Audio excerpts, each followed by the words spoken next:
Iran has launched explosive drones as well as fired missiles at Israel in its first ever direct attack on Israeli territory. Much more developments now taking place.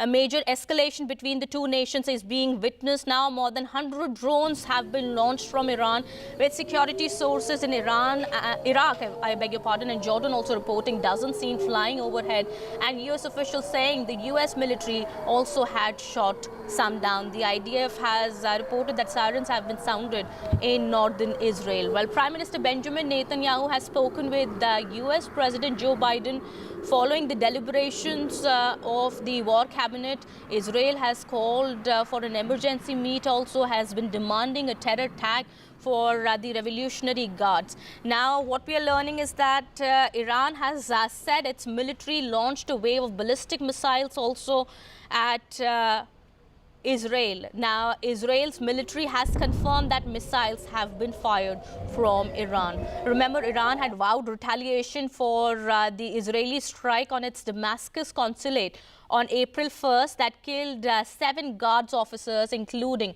2 senior commanders. Also, now to talk more on that, I am being joined by Dr. Fouad Zadi, Associate Professor, Faculty of World Studies from University of Tehran. Thank you so much, Dr. Fouad. What are we looking at here? What is the situation at the moment? What more do we know at present? Well, as you said, I'm in Tehran, and Iranians are quite happy when they heard the news last night. Many people came to the streets celebrating because the public opinion here wanted a response from the Iranian government to not only the consulate attack, but a number of attacks that Israelis have carried out against Iran in Syria and in other places. I think we have to look at 2 questions. One, did Iran have the right to respond? And the second is whether Iran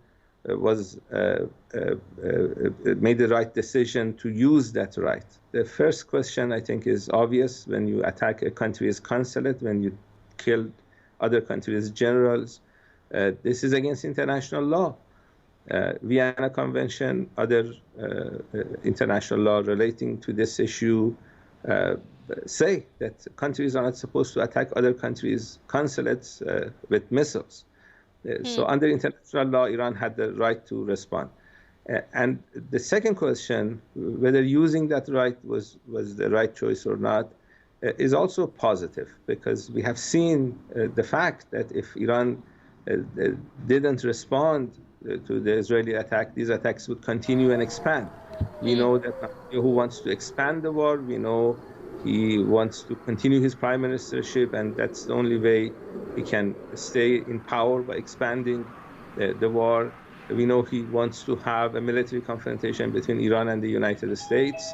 So but overall, you do understand this direct assault on Israel that has been conducted by Iran is going to have major implications. It's risking a major escalation between the two nations, and other countries of the world are going to be involved with Israel's ally, US as well, taking action now and warning as well Israel that, I beg your pardon, Iran, that it's going to take major action against the country.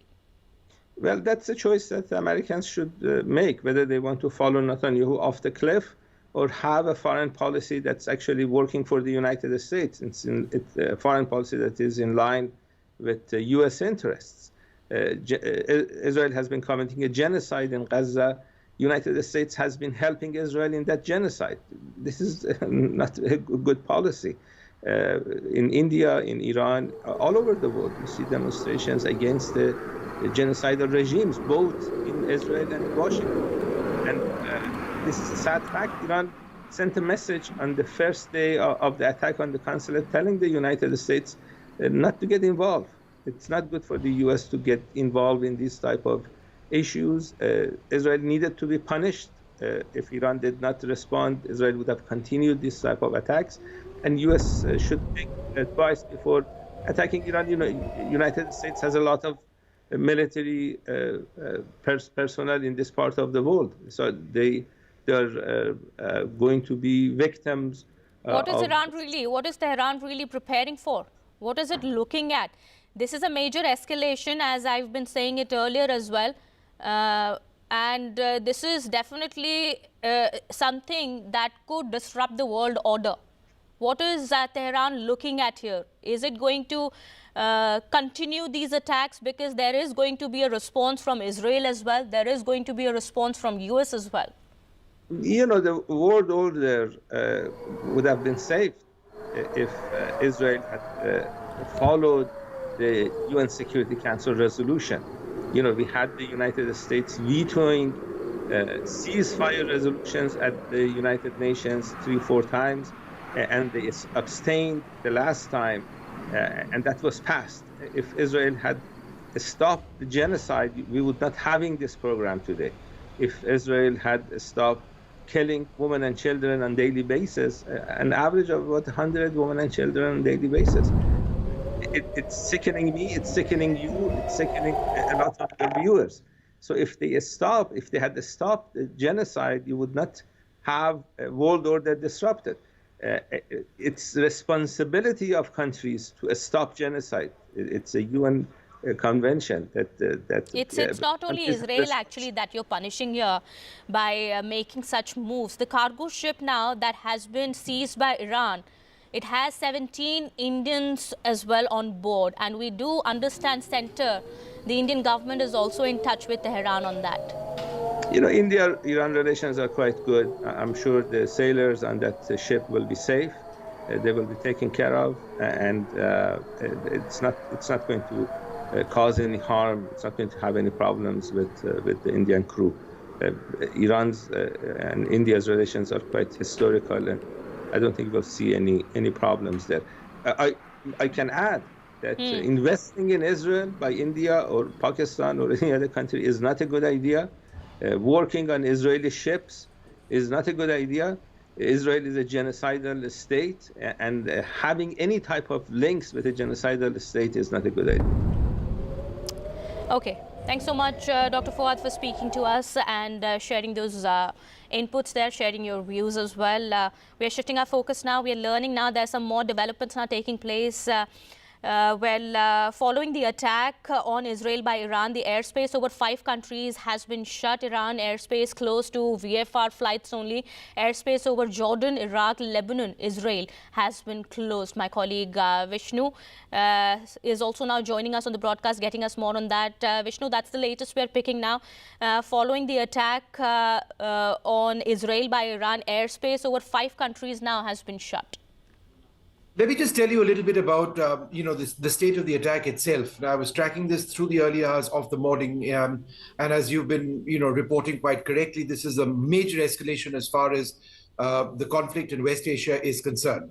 But to the question on whether these strikes have been successful and the extent of the damage on the ground, the reports that I've been tracking now for the last 1 hour indicate that while there have possibly been some hits on the ground, the extent of the damage doesn't suggest that there has been a very large impact in terms of loss of people on the ground, or the extent of damage is certainly not visible in what we've seen. And there's a lot of social media out there, a lot of experts on the ground who are actually talking about this. Now, the way it has worked out is that Iran fired possibly hundreds of ballistic missiles, cruise missiles, and drones, one-way drones, all together simultaneously. Now, Israel has one of the most sophisticated air defense systems on earth. And as I understand it, the Arrow interceptors, which are the outer line of that tiered defense system, which is a missile system and a radar system which works together and is designed to intercept ballistic missiles in the atmosphere well outside Israel's territory. That worked very well in taking out the ballistic missile threat. There is a system called the David Sling, which works inside. It also has a fairly robust range of several hundred kilometers. That would be more effective in taking on, let's say, not just ballistic missiles, but largely cruise missiles, and possibly also interceptions of drones. The line which comes inside that is the Patriot system. The Patriot is a legacy system. It was acquired from the United States. It has been made far more advanced than what we've seen over the last couple of decades. That is a third system which comes in And then, of course, there is the Iron Dome system, which we've seen work very effectively as well. Right. The Iron Dome is essential in taking out interceptions of cruise missiles, but also of the leakers of drones, those which actually manage to get in. Along with that, there are fighter aircraft of the Israeli Air Force, reports suggesting that they've actually been intercepting cruise missiles, inbound, and indeed drones. There are US fighter aircraft and surface-to-air missile systems in the West as well, deployed in the Middle East, which have also been activated. Also, Royal Air Force aircraft, I believe, are activated. And if they did intercept anything, we'll come to know about that as well. So it's this tiered defense, which in the preliminary phases of this expansion of the conflict, which appears to have worked to ensure that the large number of the threats which have come towards Israel have been intercepted. And Vishnu, there is a retaliation that's expected from Israel as well. Well, this is not just going to stop here. Well, I mean, that's unfortunately the question that's on top of everybody's mind. How is Israel going to retaliate, and whether they're going to retaliate? What I can say is Iran doesn't have the tiered defensive system that I was just describing, which Israel does have. Right. Therefore, any ballistic missile attacks which do take place from Israel to Iran, or cruise missile attacks, or even drone attacks, would likely have a much larger impact on the ground in terms of hitting Iranian targets, etc., etc. One other point I'd like to mention is that there are some suggestions, and I've seen that in an Iranian statement, that Iran was trying to target military bases of the Israelis, and they weren't going after, by and large, areas which have a large human population. Again, that needs to be borne out with in terms of what we see on the ground in terms of impacts, but we've seen very little of those. And just a little bit of video which has emerged of interceptors being fired and interceptions taking place. It's been night over there, dark over there, but that's usually when you see a lot of these. We've seen that earlier on in the battle between Hezbollah and the Israeli forces, and Hamas and the Israeli forces before that as well. But the preliminary assessment, and I think this is what people in India are waking up to want to understand, are 2 or 3 points. Number one, a massive expansion of the conflict in West Asia. Number two, a large number of drones, cruise missiles, and ballistic missiles fired by Iran for the first time in their history onto Israeli territory. Number three, initial analysis suggests that most of these have been intercepted, the impact on the ground possibly limited, the loss of life at this stage not known, perhaps minimal. Fourthly, the immediate regional impact, as you mentioned, the airspace of several countries in that area closed off right now. So that's the immediate situation, and whether Israel will retaliate or respond to this is something that we need to wait and see.